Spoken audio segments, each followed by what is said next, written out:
د کابل د عیدګاه جامع جومات د کابل د عیدګاه جامع جومات چې له نامه څخه معلومیږي د اخترونو د لمونځ کوونکو جومات دی چې د افغانستان په پلازمینه کابل ښار کې ارګ ته نږدې د محمود خان د پله په جنوب او د علي مردان باغ په ختیځ کې شمالا او جنوبا موقعیت لري.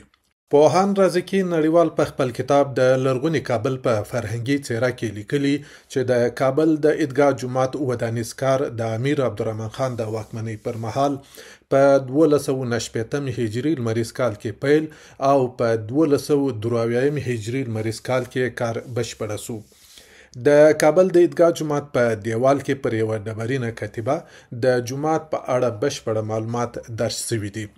ویل کېږي چې لوی احمد شاه بابا د یوه سفر په ترڅ کې کابل ته راغلی وو او په همدې ځای کې د لوی اختر لمونځ ادا کړ. نو له همدې امله وروسته پر همدې ځای د امیر عبدالرحمن خان د واکمنۍ پر مهال جومات جوړ او د عیدګاه د جومات په نوم ونومول سو چې پخوا به د افغانستان د باچا په ګډون د اخترونو لمونځونه په همدې جومات کې ادا کېدل. د عیدګاه جومات د کابل تر ټولو لوی او مهم جومات دی چې هر کال په میلیونونو کسان د جومات ته تګ راتګ کوي. د اخترونو لمونځونه او د هیواد د مهمو سیاسي او فرهنګي شخصیتونو د جنازې لمونځونه او د فاتحې مراسم په همدې جومات کې ادا کیږي.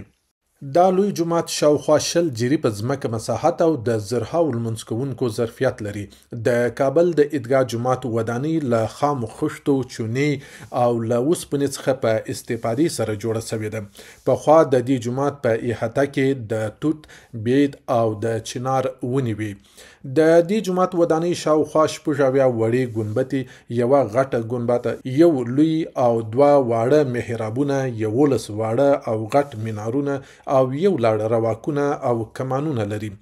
دغه جومات 3 لوی دروازې لري چې هر دروازه وړې ګنبدې او مینارونه لري چې ډیر ښکلي جوړ شوي دي.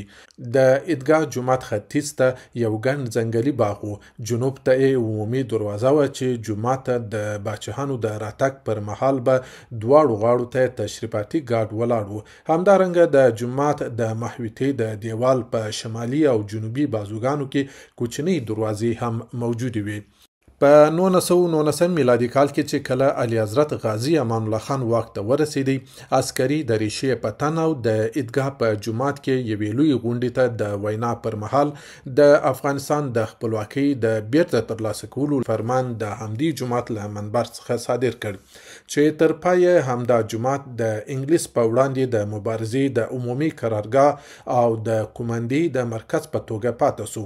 پر همدې سربیره په عیدګاه جومات کې د هیواد په ستونزمنو حالاتو کې قومي جرګې او عمومي فیصلې هم ترسره شوي دي. په افغانستان کې د 1950 کال د ثور له کودتا نه وروسته د دې جومات د ونو ډک غولی ورو ورو خپله تازګي له لاسه ورکړه چې وروسته د ډاکټر نجیب الله د واکمنۍ پر مهال د امنیتي ملحوظاتو له امله د رسمي گذشت د قطعاتو لپاره کانکریټ شو. په افغانستان کې د کورنۍ جګړو پر مهال او همداراز د جمهوریت په وخت کې جومات ته نږدې د یوې درنې چاودنې له امله د عیدګاه جومات ودانۍ ته ډیر زیات زیان واوښت. خو د ولسمشر محمد اشرف غني د جمهوریت ریاست پر مهال په 1496 هجري لمریز کال کې د افغانستان اسلامي جمهوري دولت لخوا د عیدګاه جومات د بیارغونې کارونه پیل شو او د هیواد د انجنیرانو په واسطه او د دودیزو افغاني توکو په کارولو سره خپل تاریخي هویت بیرته ترلاسه او په 14 میاشتو کې د بیارغونې کارونه بشپړ شو. د جومات د ودانۍ پر بیارغونې سربیره د دې جومات د انګړ عمومي دروازه هم د اسلامي معمارۍ پر اساس بیا ورغول شو او د جومات د غولي کانکریټ واړول شو او پر ځای یو ځل بیا د جومات انګړ په ونو او چمنونو باندې زرغون کړل شو.